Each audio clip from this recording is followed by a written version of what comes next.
Have you ever paused to consider how toilets came to be? It might seem straightforward, but beneath that familiar flush lies an extraordinary tale of ancient ingenuity, peculiar traditions, and some truly outlandish inventions. From Egypt's stone-seated lavatories to Roman restrooms that served as social gathering spots, from medieval fortress chutes that dumped waste into defensive moats to Chinese toilets that nourished livestock. This journey brims with brilliance, oddity, and countless surprises. This tale extends far beyond mere plumbing. It reveals how past civilizations managed one of humanity's most fundamental requirements long before concepts of privacy, porcelain, or flushing mechanisms existed. Because each time you sit down, pull the handle and walk away, you're utilizing something that required millennia to perfect. Our narrative truly commences in the thriving communities of the Indus Valley civilization circa 2500 BCE in present-day northern India and Pakistan. While numerous cultures were still mastering basic housing, the Indus Valley inhabitants were developing what can only be called pioneering urban infrastructure, featuring communal baths, drainage networks, and indeed toilets. These weren't simple pits dug in the earth. Numerous residences contained designated spaces exclusively designed for waste elimination, equipped with drainage pipes crafted from fired brick or terracotta. These conduits directed waste beyond the dwelling into a unified sewage network, demonstrating remarkable coordination and planning. Flushing required only pouring water into the toilet, a process recognizable by today's standards. Several multi-level structures featured vertical waste channels connecting to horizontal drains beneath, with waste transported to adjacent rivers or waterways. Service openings and brick inspection chambers were integrated into the system, indicating that even upkeep was carefully considered. To manage solid waste, wooden screens or filtering meshes were employed. Beyond functionality, it was environmentally conscious, organized, and centuries ahead of contemporary standards. The truly astounding part? This sanitation sophistication wouldn't be equaled in many global regions for millennia. Our journey continues to ancient Egypt, a civilization renowned for pyramids and pharaohs, yet less recognized for its remarkably intelligent sanitation methods. Despite lacking running water access, Egyptians maintained meticulous hygiene standards. They prioritized water conservation centuries before environmental consciousness became fashionable or climatically essential. Rather than flowing plumbing systems, Egyptians cleansed themselves by pouring water over their bodies, capturing the runoff in containers for agricultural reuse. Toilets, especially among the wealthy, were far from luxurious. They generally featured limestone or pottery seats positioned above jars containing sand. When filled, servants would remove and clean these containers, while the upper classes enjoyed solid stone seating. Those with fewer resources used wooden stools with central holes positioned over sand-filled pits. These improvised arrangements were practical, yet uncomfortable. One might call it the feline approach to bathroom culture, a comparison made especially apt since both involved sand and someone else handling cleanup. Nevertheless, ancient Egypt's dedication to cleanliness and resource reuse demonstrates how closely daily routines and environmental practicality were connected. Traveling eastward to ancient China during the Han Dynasty around 200 BCE, we discover waste management taking a surprising direction, one directly incorporating farm animals. Chinese agriculturalists cleverly developed toilets serving not only human needs, but functioning as part of a comprehensive farming system. These facilities are connected directly to pig enclosures. Human waste fell straight from the toilet into the pig's living area, where the animals would consume it. While disturbing by contemporary standards, this arrangement offered practical advantages. It nourished the pigs while allowing their waste, now combined with human digestive remnants, to serve as crop fertilizer. This uninterrupted utility cycle minimized waste in every possible way. This unrefined approach to sustainability not only demonstrates ancient farmers' resourcefulness, but reminds us that sanitation, nutrition, and farming were once more intertwined than we might prefer to acknowledge. We now venture to ancient Rome, where plumbing transformed into a public phenomenon. Roman engineering remains legendary, and their restroom approach exemplifies this reputation.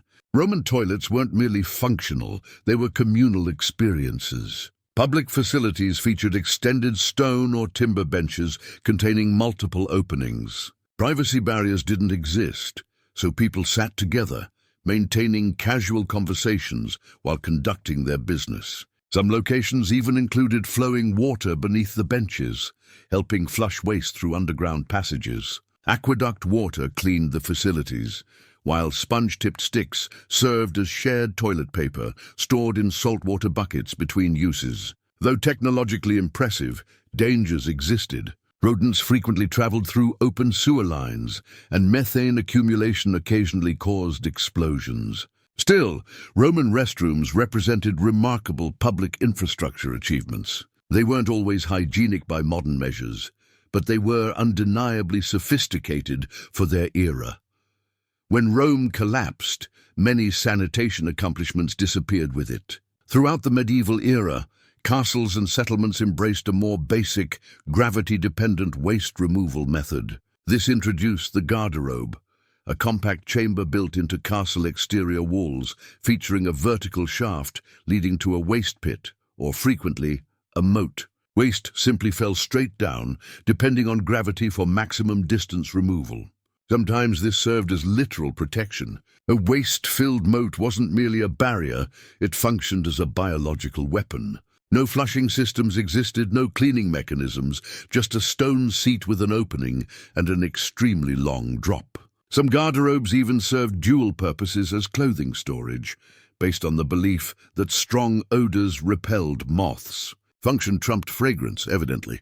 Though primitive, garderobes maintained relatively cleaner living spaces, representing progress towards separating sanitation within homes. Before indoor plumbing became standard in households, chamber pots dominated domestic life. These modest containers were vital to daily existence from ancient periods through the early 1900s. Constructed from materials including metal, ceramic, or elegant porcelain, they were discreetly stored beneath beds or within cabinets for nighttime use. However, once filled, the real difficulty emerged.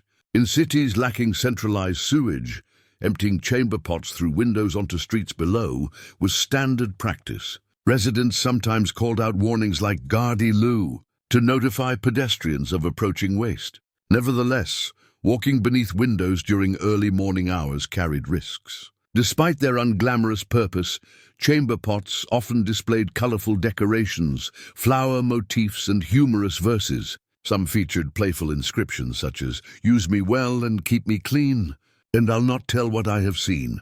Eventually, they became more sophisticated, integrated into wooden commodes, or camouflaged as room furnishings. Even royalty and aristocrats depended on them, with dedicated servants managing and maintaining these vessels. They remained household staples well into modern times, particularly in areas without plumbing infrastructure. During the late 1500s, a revolutionary concept burst onto the historical scene through Sir John Harington, a courtier and Queen Elizabeth II's godson.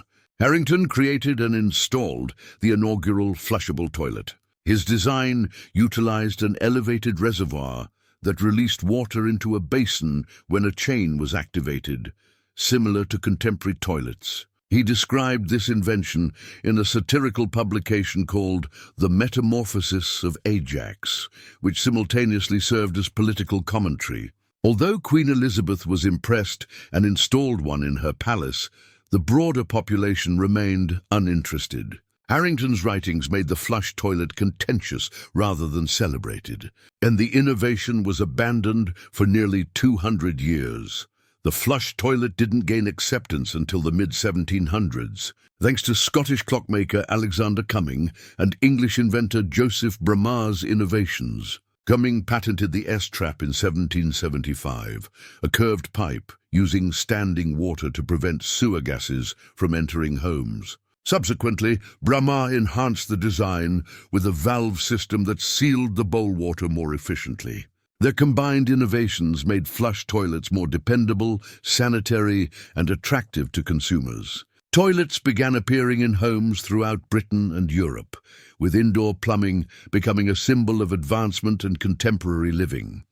Despite the common misconception, Thomas Crapper didn't create the flush toilet, but he marketed it more effectively than anyone else. As a skilled plumber in Victorian England, Crapper promoted sanitary plumbing through polished showrooms and refined designs. He also enhanced crucial components, including the U-bend pipe, which replaced the earlier S-trap design. It proved more dependable and less susceptible to leaking. Crapper's business installed toilets in royal residences, bringing distinction to his brand. While his family name provided unintended amusement, it became permanently associated with modern plumbing. In 1851, during London's Great Exhibition, George Jennings unveiled the first public restrooms. Visitors could use the facilities for 1 penny, creating the expression, "to spend a penny." These toilets were sanitary, efficient, and extremely popular. Jennings subsequently suggested installing public restrooms throughout the city, but authorities initially rejected his proposals. Only after his passing did the government recognize public sanitation's importance and begin constructing facilities based on his vision, though not utilizing his specific designs. As urban populations expanded and sanitation systems struggled, Henry Moule developed an alternative, the dry earth closet. Patented in 1873, his creation used dry soil or peat to neutralize waste without water.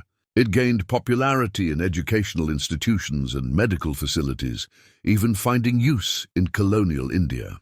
While effective, the waterless toilet was eventually overshadowed by the convenience and appeal of flushing models. From the ancient brilliance of the Indus Valley to today's luxurious bathrooms, toilet evolution reflects civilization's advancement. What started as a basic need has transformed into crucial infrastructure, a silent testament to human progress. The next time you hear that flush, remember, you're participating in a story spanning thousands of years.